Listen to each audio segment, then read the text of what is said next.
Hello दोस्तों। आज की क्लास में हम लोग यूपी डीएलएड प्रथम सेमेस्टर के बाल विकास एवं सीखने की प्रक्रिया सब्जेक्ट के जो कि प्रथम प्रश्न पत्र है कि राजन सीरीज का लघुत्तरीय प्रश्न को पढ़ेंगे। ये राजन सीरीज का 11वां क्लास है। पिछले 10 क्लासों में हम लोगों ने पाठ्यक्रम, बहुविकल्पी प्रश्न और अति लघुत्तरीय प्रश्न को पढ़ लिया था। अगर आप लोगों ने नहीं देखा है तो डिस्क्रिप्शन में प्लेलिस्ट का लिंक है, उस पर क्लिक करके आप देख सकते हैं। तो आइए आज की क्लास शुरू करते हैं।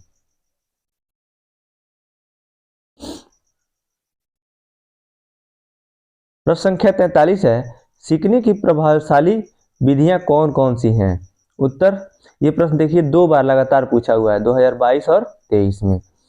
उत्तर है सीखने की प्रभावशाली विधियां, इफेक्टिव मेथड्स ऑफ लर्निंग। सीखने की अनेक प्रभावशाली विधियां हैं। इन्हीं के आधार पर सीखने के मुख्य प्रकार इस प्रकार हैं। पहला है निरीक्षण करके सीखना, लर्निंग बाय ऑब्जर्वेशन।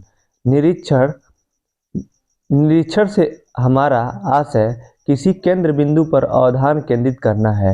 इसी कारण यह कहा जाता है कि बालक किसी शिक्षा में मूर्त वस्तुओं का प्रयोग किया जाना चाहिए। मूर्त मतलब होता है देखना, मूर्त मतलब कि कोई भी वस्तु दिखा के उसको पढ़ाया जाना चाहिए। जिस किसी चीज़ के बारे में पढ़ाया जा रहा है उसको हम भौतिक रूप से वहाँ पे उसको दिखा के और उसके बाद से उसकी शिक्षण कार्य करें। इसमें आगे दिया है, अमूर्त वस्तुओं पर बालक अपना ध्यान केंद्रित नहीं कर सकता। निरीक्षण के विषय में सिम्पसन का कथन है, निरीक्षण सूचना प्राप्त करने, आधार सामग्री एकत्रित करने, वस्तुओं और घटनाओं के विषय में सही विचार प्राप्त करने का साधन है। सिम्पसन ने ये सीखने के बारे में कहा था। इसमें आगे दिया है, छात्र जिस वस्तु का परीक्षण करते हैं उसके विषय में वे जल्दी सीख जाते हैं। दूसरा विधि है इसमें परीक्षण करके सीखना, लर्निंग बाय एक्सपेरिमेंट। नवीन तथ्यों की खोज करना वास्तव में सीखना है। छात्र परीक्षण एक्सपेरिमेंट द्वारा किसी नई बात की खोज कर सकता है। परीक्षण के बाद ही किसी निष्कर्ष पर पहुंचा जा सकता है। इस प्रकार बालक जिन तथ्यों को सीखता है वे उसके ज्ञान के विभिन्न अंग बन जाते हैं। पुस्तकों के आधार पर भी ज्ञान प्राप्त किया जा सकता है, परंतु यह सीखना उतना महत्वपूर्ण नहीं होता जितना स्वयं परीक्षण करके सीखना महत्वपूर्ण होता है। तीसरा है सूझ से सीखना, टीचिंग बाय इंसाइट। निरीक्षण घटनाओं के विषय में सही विचार प्राप्त करने का साधन सूझ, इंसाइट निरीक्षण की अंतिम क्रिया समझी जाती है। निरीक्षण में किसी वस्तु पर ध्यान केंद्रित किया जाता है। इस क्रिया में से किसी वस्तु की उचित और पूर्ण जानकारी प्राप्त हो जाती है, परंतु सूझ में व्यक्ति किसी वस्तु से अपने मस्तिष्क का एकीकरण करता है। अतः सूझ को एक मानसिक संगठन कहा जा सकता है। सूझ में व्यक्ति के समक्ष समस्या बिल्कुल स्पष्ट हो जाती है। किसी समस्या पर हल इसी सूझ पर आश्रित होता है। सीखने की सभी क्रियाओं में सूझ की आवश्यकता पड़ती है। जब बालक सूझ के द्वारा सीखता है तो उसको 2 क्रियाएं करनी पड़ती हैं और ये क्रियाएं निम्न हैं। पहला है सामान्यीकरण, जनरलाइजेशन। सामान्यीकरण में व्यक्ति किसी निष्कर्ष पर पहुंच जाता है। वह उसके विषय में एक सामान्य नियम बना लेता है। फिर इसके फलस्वरूप व्यक्ति नई समस्या आने पर अपने पुराने अनुभव का लाभ उठाता है। इस प्रकार वह किसी समस्या का समाधान करने में सफल होता है। इसका अगला है जब वह विभेदीकरण, डिफरेंशिएशन। विभेदीकरण में व्यक्ति अपने पुराने अनुभवों का लाभ उठाता है। वह इस बात का चयन करता है कि पुराने अनुभवों में से समस्या के समाधान हेतु उसे किस अनुभव को प्रयोग में लाना चाहिए। इस चयन के बाद ही वह अपनी सूझ का प्रयोग करता है और सीखने का प्रयोग होता है। यहाँ पे देखिए जो भी लिखा हुआ है पढ़ने मात्र से ही स्पष्ट हो जा रहा है, इसलिए इसको एक्सप्लेन मैं नहीं कर रहा हूँ। एक्सप्लेन करने पे वीडियो लंबा हो जाएगा और वीडियो आपको बोरिंग लगेगा। तो बस मैं पढ़ता जा रहा हूँ, आपको स्पष्ट होता जा रहा होगा। चौथा है प्रयत्न एवं त्रुटि द्वारा सीखना। व्यक्ति जब किसी कार्य को सीखने का प्रयास करता है तो आरंभ में वह त्रुटि करता है, परंतु निरंतर प्रयास करने के बाद वह उस कार्य को करने में सफल हो जाता है।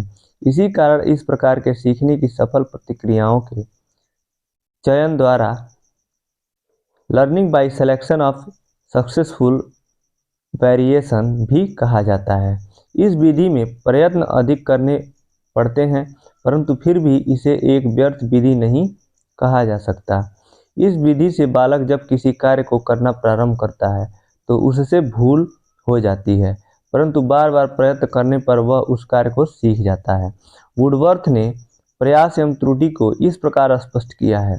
प्रयास तथा त्रुटि में व्यक्ति को जिस कार्य को करने के लिए अनेक प्रयास करने पड़ते हैं, जिनमें से अधिकतर गलत होते हैं। इसी में आगे है, प्रयास तथा त्रुटि द्वारा सीखने का अपना महत्व है। सीखने की यह विधि अभ्यास पर आधारित होने के कारण सीखे हुए कार्य को अस्थायी रूप प्रदान करती है। इसके अलावा यह विधि बालकों को अपनी पहली त्रुटियों में होने वाले अनुभवों से लाभ उठाने का अवसर देती है। जब बालक किसी कार्य को करने का प्रयास करता है तो वह सफल भी हो सकता है और असफल भी। असफल होने पर वह फिर प्रयास करता है। इस प्रकार सीखने में बालक की एक दिशा निश्चित हो जाती है। वह असफल प्रयासों को तो जोड़ देता है और सफल प्रयासों को अपना लेता है। इसी प्रकार बालक किसी नवीन ज्ञान को ग्रहण करता है। बालक जब इस विधि से सीखते हैं तो उनमें धैर्य तथा, यहाँ पे तथा है, तथा लिखा है, तथा परिश्रम के गुण आ जाते हैं। गणित तथा विज्ञान विषयों में इस विधि से सीखने में विशेष मदद मिलती है। अगला पॉइंट है 5वां, सामूहिक विधि द्वारा सीखना। सीखने हेतु सामूहिक विधि को बहुत उपयोगी माना जाता है। प्रमुख सामूहिक विधि इस प्रकार है। पहला है वर्कशॉप विधि। इस विधि में कार्यशाला का आयोजन करके परीक्षार्थी वाद विवाद करते हैं तथा समस्याओं पर आपस में विचार विमर्श करते हैं। दूसरा है सम्मेलन एवं विचार गोष्ठी विधि। यह विधि वर्कशॉप का मिला जुला रूप है। सम्मेलन द्वारा विचार गोष्ठी करके छात्रों को नवीन बातें सीखने को मिलती हैं। तो ये दो विधियां थी, वर्कशॉप विधि और सम्मेलन एवं विचार गोष्ठी विधि। ये सामूहिक विधि के अंतर्गत आती हैं। 5वां जो है इसके अंतर्गत ये दोनों आती हैं। फिर 6वां दिया है अगला विधि, प्रोजेक्ट विधि, योजना पद्धति। आधुनिक प्रयोजनवादी विचारधारा ने योजना विधि का प्रादुर्भाव किया। प्रोफेसर जॉन डुई तथा उनके शिष्य किलपैट्रिक ने इस विधि का प्रयोग कोलंबिया विश्वविद्यालय में किया। यह विधि शिक्षा के कृत्रिम वातावरण को खत्म करने तथा शिक्षा को जीवन से संबंध स्थापित करने के लिए महत्वपूर्ण है। प्रारंभ में इसका प्रयोग छात्रों द्वारा किए जाने वाले गृह कार्यों हेतु किया जाता था, जिसमें योजना बनाना तथा शारीरिक श्रम करना निहित होता था। अगला हेडिंग है योजना विधि के सिद्धांत। किलपैट्रिक ने योजना विधि के प्रमुख 3 सिद्धांत बताए हैं। पहला है योजना को क्रियान्वित करना छात्रों के लिए संभव हो और शिक्षक छात्रों का मार्गदर्शन करें। दूसरा है योजना का उद्देश्य छात्रों व शिक्षकों को स्पष्ट होना चाहिए। तीसरा है योजना कक्षा से दूर सामाजिक वातावरण में पूर्ण किए जाएं, जिसमें व्यवहारिकता व यथार्थता उसमें विद्यमान रहे। 7वां पॉइंट है समूह अधिगम। इस विधि में बालकों को समूह के रूप में एक साथ बैठाकर उनको चित्र या अन्य सामग्री देकर सिखाने का प्रयास किया जाता है। समूह अधिगम सीखने में बहुत सहायक है। यह विधि बहुत प्रचलित है। इसमें बालकों का मानसिक विकास संभव है तथा बालक शीघ्रतापूर्वक सीखते हैं। अगली विधि है 8वां, करके सीखना। बालक जिस कार्य को स्वयं करता है उसे वह जल्दी सीख जाता है। स्वयं करने में बालक की रुचि तथा उत्सुकता कार्य में बनी रहती है और लक्ष्य भी रहता है। जिस कार्य को बालक स्वयं करता है उसे अधिगम शीघ्र प्राप्त होता है। 9वां जो विधि है वो है अनुकरण के द्वारा सीखना। अनुकरण इमिटेशन से तात्पर्य किसी व्यक्ति के द्वारा किए गए कार्य को फिर से करना है। व्यक्ति सभी व्यक्तियों के कार्य का अनुकरण नहीं करता, वह केवल अपने से अधिक योग्य व्यक्तियों के कार्यों का ही अनुकरण करता है। बालक प्रायः अनुकरण से ही सीखते हैं। अनुकरण दो प्रकार का होता है, पहला है अनजाने में, दूसरा है जानबूझकर। इसी में आगे दिया है, बालक अनुकरण करने हेतु प्रयास करते हैं। उनके द्वारा अनुकरण किए जाने का उद्देश्य होता है, वे जानते हैं कि अनुकरण से वे कुछ सीख रहे हैं। अगला प्रश्न है प्रश्न संख्या 44।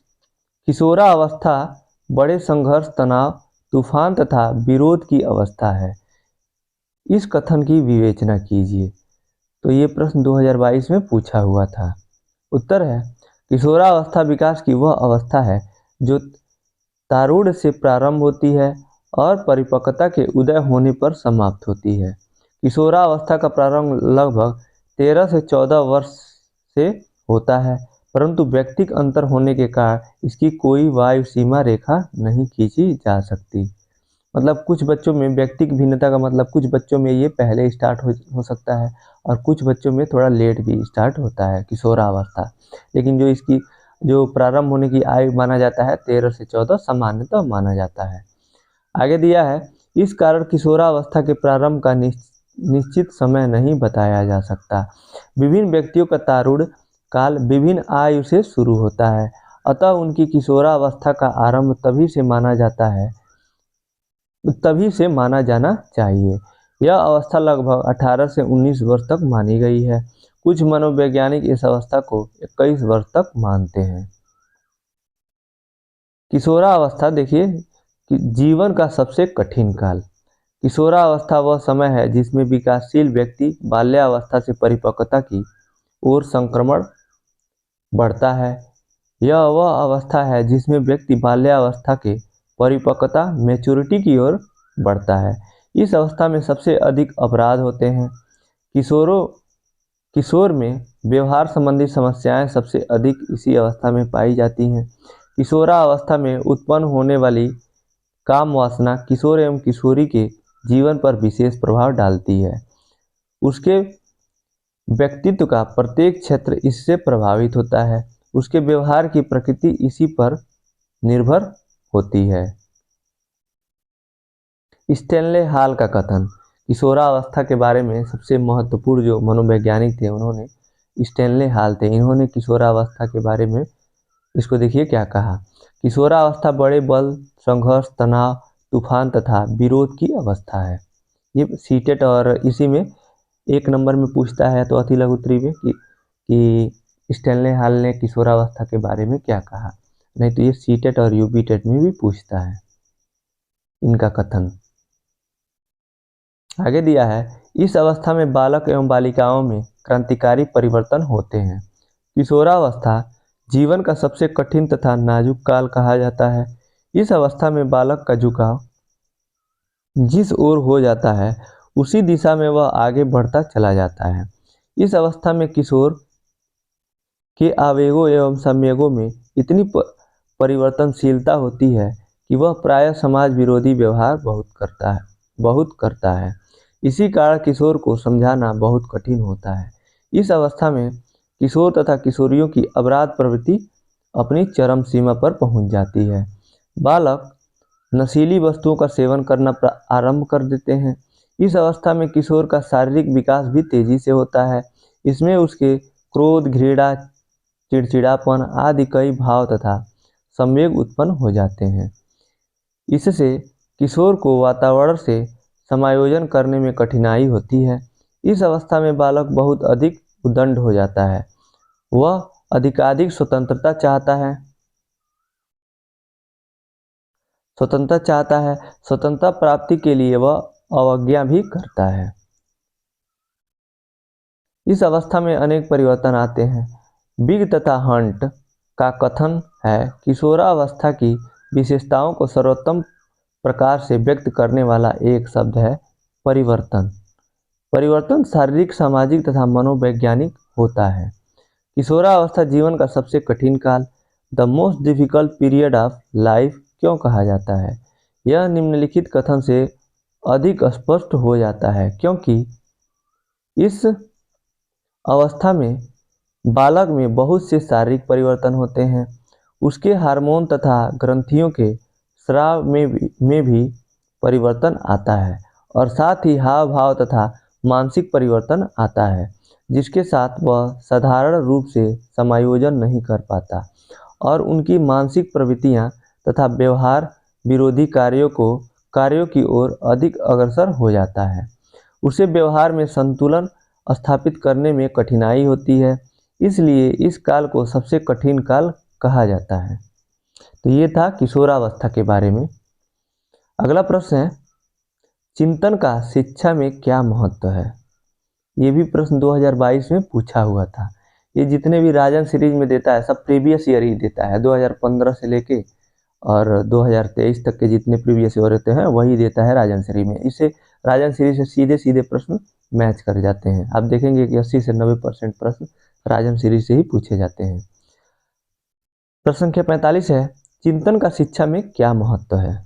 उत्तर, शिक्षा के क्षेत्र में चिंतन का अत्यधिक महत्व है।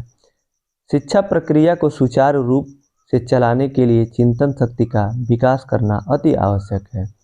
बालक में चिंतन शक्ति के विकास के लिए शिक्षा में निम्नलिखित उपाय करने चाहिए। पहला है भाषा विकास पर ध्यान।